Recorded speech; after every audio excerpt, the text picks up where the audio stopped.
आप देख रहे हैं अन्न उत्पादन के क्षेत्र में भारत को आत्मनिर्भर बनाने वाले अन्नदाताओं को समर्पित कार्यक्रम कृषि दर्शन, जहां हम बातें करते हैं कृषि जगत से जुड़ी, आपके रोजगार से जुड़ी, साथ ही साथ नवीनतम तकनीकों, योजनाओं एवं उपकरणों से जुड़ी।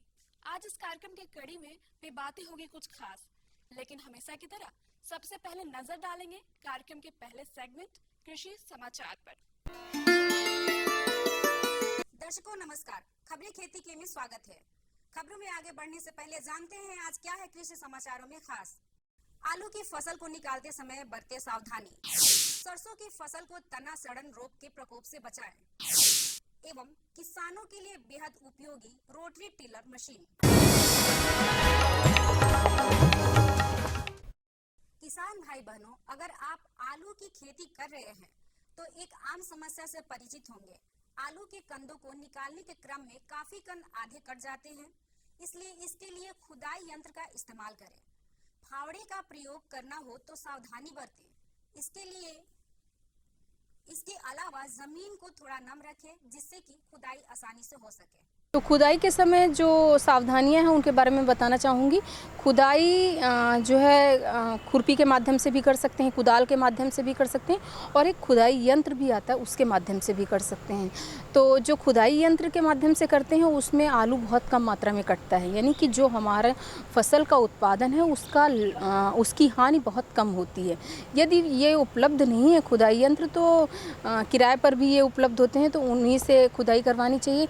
या फिर यह खुरपी फावड़े की मदद से आप कर रहे हैं तो सावधानी पूर्वक करें ताकि कम से कम कंद कटें। और खुदाई के लिए खेत जो है तैयार होना चाहिए।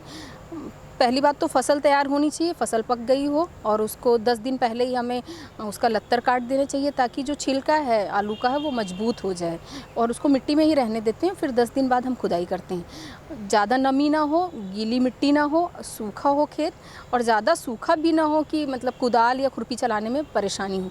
तो ये सब चीज़ों का ध्यान रखना चाहिए हमें खुदाई करते समय। और जब खुदाई कर दिया उसके बाद जो है उस ढेर को 1 मीटर से ज़्यादा ऊंचा नहीं रखना चाहिए, नहीं तो आलू जो है सड़ने की संभावना बढ़ जाती है। तो ये इन सब सारी चीज़ों का हमें ध्यान रखना चाहिए। किसान भाई बहनों, यदि आप सरसों के उत्पादन से जुड़े हैं तो इसे तना सड़न रोग के प्रकोप से बचाएं। इस रोग से ग्रसित सरसों के तनों पर भूरे रंग के धब्बे दिखाई देने लगते हैं। इस रोग से प्रभावित पौधे अंदर से खोखले हो जाते हैं। इसको किसान पोला रोग से जाना जाता है। इस रोग पर नियंत्रण के लिए बीज को बाविस्टिन से 3 ग्राम किलो बीज की दर से उपचारित कर मक्का की उन्नत या अधिक पैदावार लेने के लिए किसानों को उसको सही समय पर बोने, उपयुक्त खाद देने और समय पर पौध संरक्षण उपाय अपनाने की ओर विशेष ध्यान देने के साथ साथ क्षेत्र की उपयुक्तता के अनुसार मक्का की उन्नत किस्मों का चुनाव करना चाहिए। इसके लिए अनुमोदित देसी अथवा संकर किस्मों का प्रयोग करना चाहिए। अवधि के आधार पर मक्का की किस्मों का 4 प्रकार में बांटा गया है। अति शीघ्र पकने वाली किस्में जैसे जवाहर मक्का 8, शीघ्र पकने वाली किस्में जैसे जवाहर मक्का 12, अमर, आज़ाद कमल, चंद्रमणि, पूसा अर्ली हाइब्रिड मक्का 1 आदि। मध्यम अवधि में पकने वाली किस्में जैसे जवाहर मक्का 216, HM10, HM4, प्रताप 5, P3441 आदि। देरी से अवधि में पकने वाली किस्में जैसे गंगा 11, त्रिशूलता, डेक्कन 101, डेक्कन 103 आदि। क्षेत्र में अनुरूप शक्तिमान 1, शक्तिमान 2, गंगा 11, संकुल और देव की किस्मों का प्रयोग किया जा सकता है।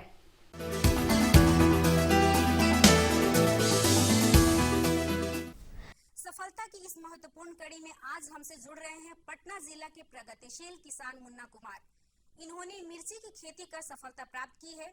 इनका कहना है कि मिर्च की खेती में लागत से 2 गुना मुनाफा होने की उम्मीद होती है। आइए सुनते हैं इनकी सफलता की कहानी इनकी ही जुबानी। मेरा नाम मुन्ना कुमार है, मैं विधिपुर के रहने वाले हैं और खेती कर रहे हैं मिर्चा का। वो 5,000 लागत लगा है और वैसे तो आने के लिए 20,000 रुपये आएगा खेती में।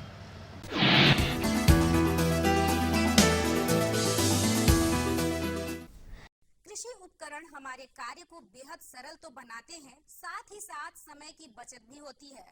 वर्तमान समय में प्रयुक्त होने वाला एक ऐसा ही महत्वपूर्ण कृषि यंत्र है universal rotary tiller tractor machine. यह कई मॉडलों पर ब्रांडों में उपलब्ध है। रोटरी टिलर मशीन कई कामों में आती है, जैसे जुताई, भू निर्माण और भूमि की तैयारी। अब जानते हैं क्या है आज का मंडी भाव। मंडी भाव में आइए चलते हैं अंटाघाट सब्जी मंडी, जहां जानेंगे हरी सब्जियों के ताजा भाव। लाल आलू 2000 रुपए प्रति क्विंटल, सफेद आलू 1800 रुपए प्रति क्विंटल, लोकल प्याज 2200 रुपए प्रति क्विंटल। अब समय है मौसम पूर्वानुमान का। मौसम विभाग से प्राप्त जानकारी के अनुसार कल राजधानी पटना का अधिकतम तापमान 32 डिग्री सेल्सियस एवं न्यूनतम तापमान 15 डिग्री सेल्सियस रहने की संभावना है। अरे भाई सुना नहीं क्या, केसीसी ने किसानों का जिंदगी बदल दिया है। देश के छोटे किसान 1,60,000 रुपये तक का कर्ज बिना किसी गारंटी को ले पाएंगे। ब्याज खोरों से भी पीछा छुटा। मैं तो जैविक खेती का पूरा सामान मंगा लिया, केसीसी का भी कोई दबाव नहीं है। ब्याज चुकाने के लिए पूरा 1 साल मिलता है। समय पर भुगतान करने पर केवल 4% के सालाना ब्याज पे लोन मिल गया मुझे। अपना आधार कार्ड, लेटेस्ट फोटो और जमीन के कागजात लेके अप्लाई करो बस। और नामांकन भरने के लिए जेब भी ढीली नहीं करनी पड़ी।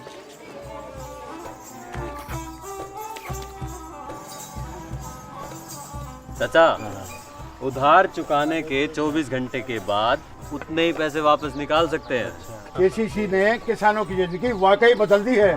तो आप भी। अरे भाई रामेश्वर, क्या बात है, बड़े परेशान दिख रहे हो? सोच रहा था कि अभी तो हाथ पांव चल रहे हैं तो खेती कर पा रहा हूँ, कल को जब इनमें ताकत नहीं रहेगी गुजारा कैसे होगा? पेंशन से। पेंशन? हाँ, और वो भी हम जैसे किसानों के लिए। अब हम जैसे छोटे किसान भी 60 साल के होने पर 3000 रुपए मासिक पेंशन पा सकते हैं। सच में? हाँ, चलो मैं तुम्हें दिखाता हूँ। 18 से 40 वर्ष की आयु के लघु और सीमांत किसान इस स्वैच्छिक और अंशदायी पेंशन योजना में 55 रुपए से 200 रुपए की मासिक किस्त देकर प्रवेश कर सकते हैं। भारत सरकार भी हर महीने किसान के बराबर किस्त का योगदान करेगी। कभी नहीं सोचा था कि हम जैसे किसानों की भी पेंशन का सपना कभी सच होगा। प्रधानमंत्री किसान मान धन योजना, अन्नदाता के परिश्रम को संबल, पेंशन से सुरक्षित उनका कर। नजदीकी जन सेवा केंद्र जाकर इस योजना से जुड़ें। हर जोखिम से निकल कर फसल आए, सुरक्षित हो जाए। फसल बीमा से हर किसान अब आत्मनिर्भर हो जाए। अब सूखा पड़े या बाढ़ आ जाए कोई डर नहीं। अब ओले पड़े या कीट पतंगे फसल खा जाए कोई फिक्र नहीं। अब कैसी भी आपदा हमारी फसल पे आ जाए, क्षति होने पर हमारे दावों का उचित भुगतान मिलता है, क्योंकि हमने लिया है प्रधानमंत्री फसल बीमा। बुआई से फसल कटाई तक हर जोखिम का दावा, न्यूनतम प्रीमियम पर अधिकतम भुगतान का वादा। योजना से हर साल जुड़ रहे हैं 5 करोड़ से ज्यादा किसान। अब आपकी है बारी। नजदीकी कृषि कार्यालय, सहकारी समिति, बैंक शाखा, अधिकृत बीमा कंपनी या जन सेवा केंद्र में स्वेच्छा से करा सकते हैं पंजीकरण। फसल बीमा पोर्टल या फसल बीमा ऐप द्वारा भी किया जा सकता है पंजीकरण। प्रधानमंत्री फसल बीमा योजना, आपकी फसलों का संपूर्ण सुरक्षा कवच। कृषि एवं किसान कल्याण मंत्रालय, भारत सरकार। पशुपालक भाइयों, प्रजनन संबंधी समस्याएं इन दिनों पशुओं में होना आम है। उनके शरीर में खनिजों की कमी व हार्मोन के असंतुलन के कारण समय पर गाभीन न होने या बांझपन जैसी स्थिति पैदा हो जाती है। तो इन्हीं सब परेशानियों को देखते हुए हमारे विशेषज्ञ आपको बतलाएंगे पशु प्रजनन की आधुनिक तकनीकियों के विषय में, जिसका उपयोग करके न सिर्फ आप श्रेष्ठ प्रजाति के पशुधन की प्राप्ति कर सकेंगे, बल्कि दूध के उत्पादन में भी गजब की बढ़ोतरी देखेंगे। नमस्कार, खेती बाड़ी से जुड़ी तमाम खबरें लिए मैं आपके सामने हूँ। जैसा कि आप जानते हैं कि हम हमेशा नए नए विषयों पर चर्चा करते हैं और विशेषज्ञ के द्वारा आपको बहुत सारी जानकारी देते हैं, जिसमें आपको कहीं जाने की ज़रूरत नहीं पड़ती, घर बैठे हर कृषि जानकारी आप हासिल कर लेते हैं। जी हाँ, आज जो हमारी चर्चा का विषय है वो है पशु प्रजनन की आधुनिक तकनीकियाँ, जिस पर बातचीत करने के लिए हमारे साथ जो हमारे वैज्ञानिक हैं वो हैं डॉक्टर दुष्यंत यादव, सहायक प्राध्यापक, बिहार वेटनरी कॉलेज पटना से हैं। सर, आपका हमारे कार्यक्रम कृषि दर्शन में बहुत बहुत स्वागत है। सबसे पहले आप हमारे पशुपालक भाइयों को बताइए कि पशु प्रजनन की आधुनिक तकनीकियाँ कौन कौन सी हैं। सबसे पहले तो मैं किसान भाइयों को अपना नमस्कार बोलता हूँ और डीडी बिहार की तरफ से उनको स्वागत करता हूँ कि और जैसा कि आपने प्रश्न पूछा है कि पशु प्रजनन की कौन कौन सी आधुनिक तकनीकियाँ हैं, उस आधुनिक तकनीक में सबसे पहले नाम आता है कृत्रिम गर्भाधान का, जो कि काफ़ी पुरानी हो चुकी है, लेकिन आधुनिक इसलिए मानते हैं क्योंकि इस तकनीक को अपनाकर प्रोडक्शन जो इंक्रीज हुआ है भारत में हो चाहे विश्व में, उसी तकनीक के माध्यम से ये प्रोडक्शन इंक्रीज हुआ है। मिल्क में प्रोडक्शन चाहे बात करें, चाहे मीट में, चाहे अन्य देशों में तो मीट प्रोडक्शन भी एआई के माध्यम से, कृत्रिम गर्भाधान के माध्यम से होता है। और जो नई तकनीकियाँ हैं उसमें भ्रूण प्रत्यारोपण, जो कि हमारे अब बिहार वेटनरी कॉलेज में भी शुरू हो चुका है, वो एक नई तकनीकी है एक भारत के परिप्रेक्ष्य में। और अपने बिहार में तो जैसा आप लोगों को न्यूज़ पेपर के माध्यम से विदित हुआ होगा कि बिहार में हम लोगों ने सबसे पहले भ्रूण प्रत्यारोपण के माध्यम से एक बछिया को जन्म दिलवाया और अभी तक हमारे पास कई बछिया और बछड़े पैदा हो चुके हैं भ्रूण प्रत्यारोपण के माध्यम से। और तीसरी जो टेक्निक है जो कि ह्यूमन में अभी तक यूज होती थी, आदमी में, जैसे औरतों को जैसे बच्चा नहीं होता था तो उनके लिए आईवीएफ तकनीकी थी। आप लोग सभी लोग आईवीएफ की तकनीक के माध्यम से बहुत अवगत होंगे। तो आईवीएफ तकनीक की हमारे पशुओं में भी आ गई है, जो कि हमारे बिहार पशु विश्वविज्ञान विश्वविद्यालय में भी चालू हो चुकी है। तो इसलिए ये जो आधुनिक तकनीकियाँ हैं इनको अपना कर किसान भाई बहुत ज़्यादा लाभ कमा सकते हैं। लाभ इन सेंस ऐसे कमा सकते हैं कि जो आधुनिक तकनीकियाँ हम यूज़ करते हैं उसका सीधा फ़ायदा दुग्ध उत्पादन में होता है। जो हम उच्च नस्ल के गुणवत्ता वाले जो पशु हम उत्पादित करते हैं इस आधुनिक तकनीक के माध्यम से, उस उच्च नस्ल वाली गुणवत्ता से जो दूध निकलता है वो ज़्यादा मात्रा में निकलता है पशुओं को। तो इसलिए इस आधुनिक तकनीक को अपनाकर किसान भाई ज़्यादा से ज़्यादा फ़ायदा ले सकते हैं। सर, भ्रूण प्रत्यारोपण और आईवीएफ कैसे करते हैं? भ्रूण प्रत्यारोपण और आईवीएफ के बारे में जो आपने सवाल पूछा है उसके बारे में मैं आपको संक्षिप्त में बता देता हूं कि भ्रूण प्रत्यारोपण जो तकनीक है उसके माध्यम से हम एक गाय के गर्भाशय में 8 से 10 कम से कम बच्चे पैदा करते हैं और उसको 7वें दिन निकाल कर अन्य गायों में हम उसको स्थानांतरित कर देते हैं। तो इसी को भ्रूण प्रत्यारोपण नाम दिया गया है। जबकि आईवीएफ जो तकनीकी है, उस आईवीएफ तकनीक के माध्यम से हम उस गाय से अंडे निकाल कर एक साथ हमने मान लीजिए 20 से 25 अंडे उस गाय से निकाल लिए उसके ओवरी से, और उस ओवरी से अंडे निकाल कर हम बाहर ही उसको निषेचित करते हैं लैब में। तो इस तरह से इसको कह सकते हैं कृत्रिम रूप से हम एक भ्रूण पैदा करते हैं और जो लैब में उसको विकसित कर देते हैं। तो 7वें दिन अन्य गायों में जो भी उनकी धात्री गाय होती हैं, जिनको हम रिसिपिएंट अंग्रेजी में बोलते हैं, उन रिसिपिएंट गायों में उस भ्रूण को हम प्रत्यारोपित कर देते हैं, जिसके माध्यम से हमारी एक उच्च नस्ल की गाय, मान लीजिए हमारे पास एक 30 लीटर की गाय है, उससे हमने अलग अलग एक ही साथ 10 से 12 बच्चे निकाल लिए और उसको अलग अलग गायों में हस्तांतरित कर लिए। तो उस 30 लीटर वाली गाय के जो बच्चे पैदा होंगे वो भी लगभग उसी मात्रा में दूध देंगे और एक साथ उस 30 लीटर वाली गाय का एक ही साल में या एक महीने में, जो अगर आईवीएफ करते हैं तो एक ही महीने में हम कई बच्चे ले सकते हैं। तो एक फ़ायदा ये हुआ कि जहाँ वर्ष में एक गाय से एक बच्चे लेते हैं, वहाँ पर हम अगर भ्रूण प्रत्यारोपण करते हैं तो एक गाय से 10 से 12 बच्चे ले सकते हैं, और अगर आईवीएफ करते हैं तो 100-50 जितना अगर आपकी तकनीक के ऊपर निर्भर है उतना ज़्यादा ले सकते हैं। तो एक तरह से दूध उत्पादन में बहुत ज़्यादा इन्हांस करता है और बिहार के परिप्रेक्ष्य में तो ये बहुत ज़्यादा लाभदायक है, क्योंकि यहाँ पर जो गायें हैं और जो हमारी नस्लें हैं उनके सुधार के लिए ये बहुत अच्छी तकनीकी है, इसको अपनाना चाहिए। सर, चलते चलते आप हमारे पशुपालक भाइयों को क्या संदेश देना चाहते हैं? पहले जो बिहार में हमारा जो परसेंटेज था 16%, अब बढ़कर 30% तक लगभग आने वाला है। नए आंकड़े आएंगे तो उसमें आ जाएगा।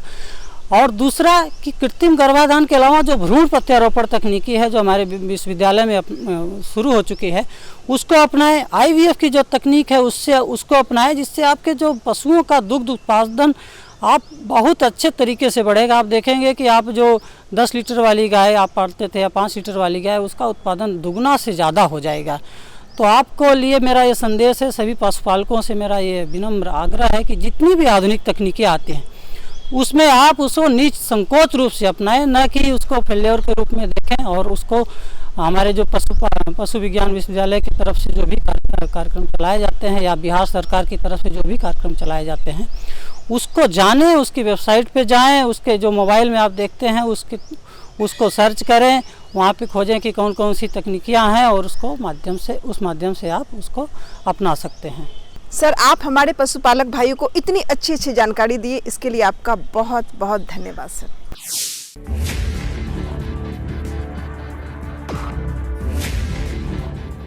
भोजन, जल और शुद्ध वातावरण हमारे जीवन का मुख्य आधार है और कृषि इसका मूल स्तंभ।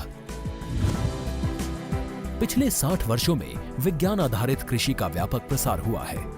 साथ ही कृत्रिम संसाधनों के बढ़ते प्रयोग से कृषि की सतत क्षमता पर चिंताएं बढ़ी हैं। प्रधानमंत्री श्री नरेंद्र मोदी जी के दूरदर्शी नेतृत्व के अंतर्गत रसायन मुक्त जैविक खेती एक महत्वपूर्ण प्रयास है। रसायन मुक्त जैविक खेती को बढ़ावा देने के लिए 5 वर्ष पूर्व सरकार ने परंपरागत कृषि विकास योजना तथा उत्तर पूर्व भारत में जैविक मूल्य श्रृंखला योजनाएं आरंभ की। ऑर्गेनिक फार्मिंग को देश भर में बढ़ावा देने के लिए सरकार अनेक प्रयास कर रही है। इसके लिए परंपरागत कृषि विकास योजना के तहत काम किया जा रहा है। न सिर्फ ऑर्गेनिक फार्मिंग को बल दिया जा रहा है, बल्कि उसके लिए वैल्यू एडिशन और मार्केट की व्यवस्था भी की जा रही है। भारत सरकार एवं किसानों के सम्मिलित प्रयासों से आज देश के लगभग 36 लाख किसान 38 लाख हेक्टेयर क्षेत्र में जैविक खेती कर रहे हैं। इसके अतिरिक्त हमारे देश के अनेक ऐसे क्षेत्र हैं जहां आज भी पारंपरिक जैविक खेती हो रही है। इन पारंपरिक जैविक क्षेत्रों को जैविक प्रमाणीकरण सुलभ कराने हेतु पीजीएस के अंतर्गत लार्ज एरिया सर्टिफिकेट का प्रावधान किया गया है। इस प्रक्रिया की विशिष्टता ये है कि इसमें प्रमाणीकरण मात्र 2 से 3 महीनों में हो जाता है, जबकि सामान्य परिस्थितियों में इसमें 2 से 3 वर्ष का समय लगता है। अंडमान निकोबार केंद्र शासित प्रदेश के कार निकोबार एवं नैन काउरी द्वीप समूह देश के सर्वप्रथम ऐसे प्रमाणीकृत जैविक क्षेत्र हैं। अभी हाल ही में संपूर्ण लक्षद्वीप को जैविक खेती के रूप में प्रमाणित किया गया है। वर्ष 2016 में सिक्किम राज्य पूर्ण जैविक कृषि राज्य के रूप में प्रमाणित हो चुका है। सुदूर उत्तर में हिमालय श्रृंखला के बीच स्थित लद्दाख ने भी पूर्ण जैविक के लक्ष्य की ओर बढ़ना शुरू कर दिया है। जैविक उत्पादों को बाजार सुलभ कराने तथा किसानों की उपभोक्ताओं तक पहुंच बनाने के लिए एक समर्पित जैविक खेती पोर्टल भी बनाया गया है। जैविक खेती पोर्टल के जानकारी मंच और विपणन मंच के माध्यम से किसानों को उच्च गुणवत्ता उत्पादन तथा बाजार उपलब्ध कराया जा रहा है। आशा है देश के सभी राज्य अपने जैविक क्षेत्रों का विस्तार करेंगे और देश में जैविक कृषि क्रांति को मजबूत करने में योगदान देंगे। जैविक उत्पादों की देश और विदेशों में बढ़ती मांग तथा जैविक उत्पादों का बढ़ता बाजार, किसानों की उपभोक्ताओं तक पहुंच तथा जैविक एफपीओ द्वारा जैविक कृषि व्यापार में भागीदारी हमारे किसानों को अपनी आय बढ़ाने का अवसर दे रहा है। पिछले 5 वर्षों में जैविक कृषि उत्पादों का निर्यात दोगुने से अधिक बढ़कर 7,000 करोड़ रुपए से अधिक का हो गया है और इसमें प्रतिवर्ष 20% से अधिक की वृद्धि हो रही है। उम्मीद है पारंपरिक क्षेत्र के किसान भी इस बढ़ते बाजार से लाभान्वित होंगे और जैविक कृषि आंदोलन को आगे बढ़ाएंगे। किसानों की मुस्कान समृद्ध हिंदुस्तान की है पहचान।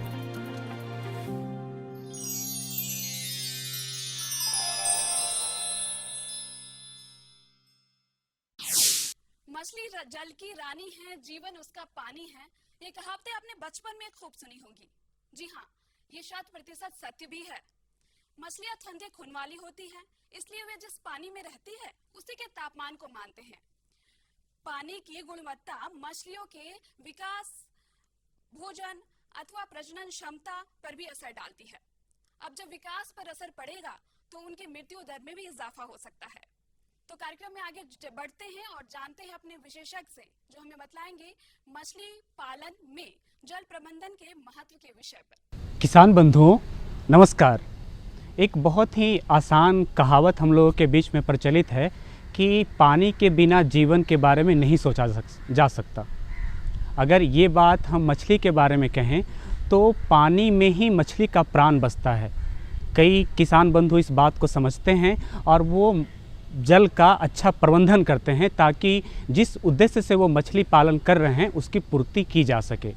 कई किसान इस मामले में थोड़ा संकुचित हो जाते हैं और जल का प्रबंधन ठीक से नहीं कर पाते हैं। इसके कारण कई बार मछली का निधन भी हो जाता है।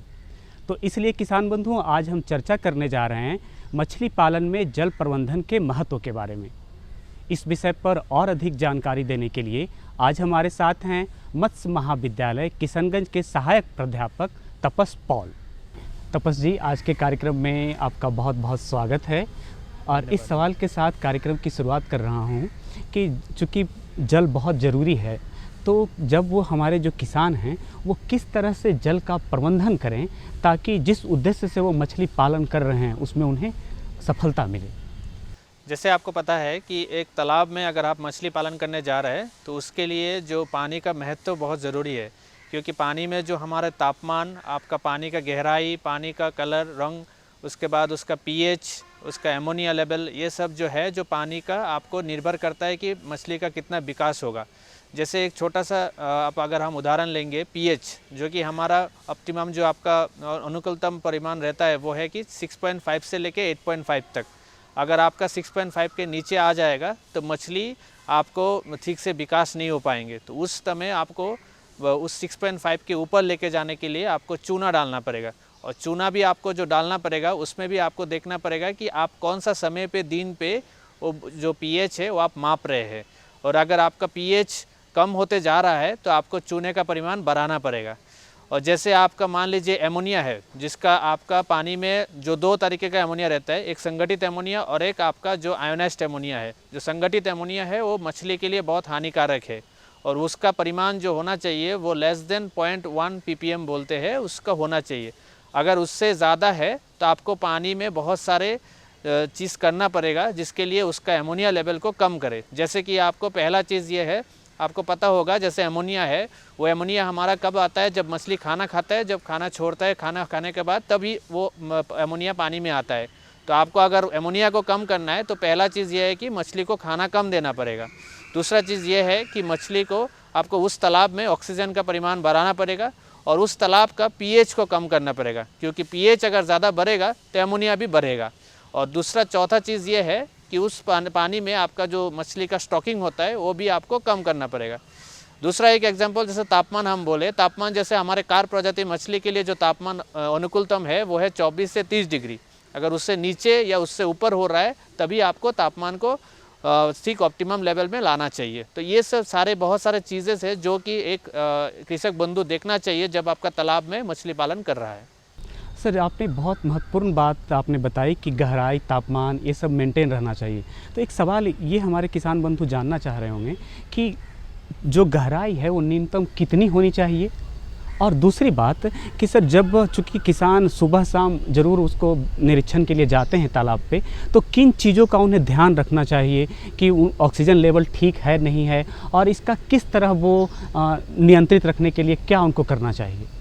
कि पानी का जो अनुकूलतम गहराई है वो आपको 1.5 से 2 मीटर आपको रखना चाहिए।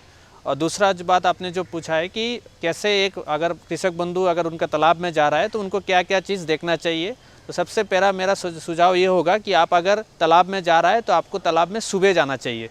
सुबह मतलब 6 बजे से पहले, 5 से 6 बजे जाना चाहिए। क्यों वो समय आपके लिए महत्व है? क्योंकि उस समय पानी में सबसे ज़्यादा कम ऑक्सीजन रहता है। क्योंकि हमारे जो पानी में एक पद्धति है जिसको बोलते हैं प्रकाश संश्लेषण, वो पूरा दिन भर चलता है और दिन में इसीलिए आपके तालाब में बहुत सारे काफ़ी हद तक आपका ऑक्सीजन लेवल 5 ppm से ऊपर रहता है, जो कि एक अनुकूलतम ये रेंज है।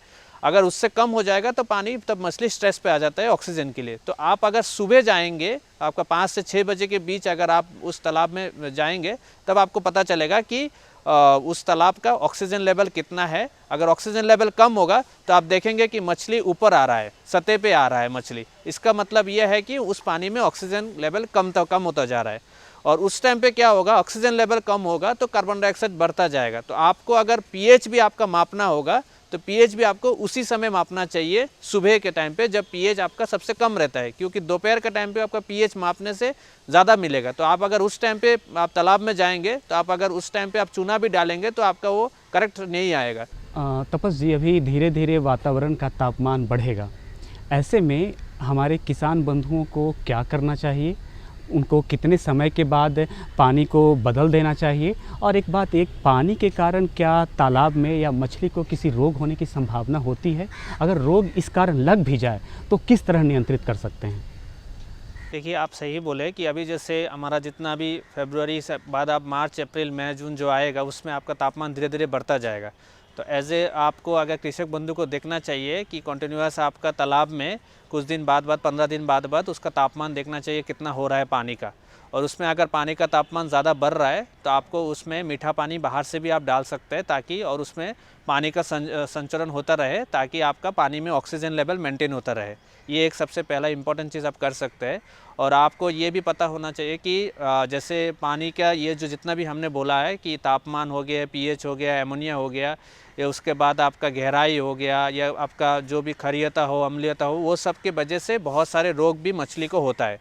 तो आपको क्या करना चाहिए कि हर एक 7 दिन बाद, एक हफ्ता बाद अगर आपके पास एक घर में एक छोटा किट रख के, जो आपको अभी बाज़ार में बहुत मिल जाएगा, वो किट रख के आपको कंटिन्यूसली एक हफ्ता बाद आपको देखना चाहिए कि उस पानी में पीएच, एमोनिया, उसका आपका ऑक्सीजन लेवल कितना है, क्योंकि ये तीनों चीज़ जो है हमारे मीठा पानी का तालाब में सबसे ज़्यादा आपका महत्व रखता है। बहुत सारे लोग हमारे बिहार में मछली पालन से जुड़ रहे हैं और आपने जो जानकारी दी है उसका वो भरपूर लाभ उठाएंगे। आज आप कार्यक्रम में आए, इसके लिए बहुत बहुत धन्यवाद। उम्मीद है कार्यक्रम में दिखाई गई जानकारियों का आपने पूरा लाभ उठाया होगा और इन्हीं जानकारियों का उपयोग करके आप अपने रोजगार को उन्नति एवं विकास का उपहार दे सकेंगे।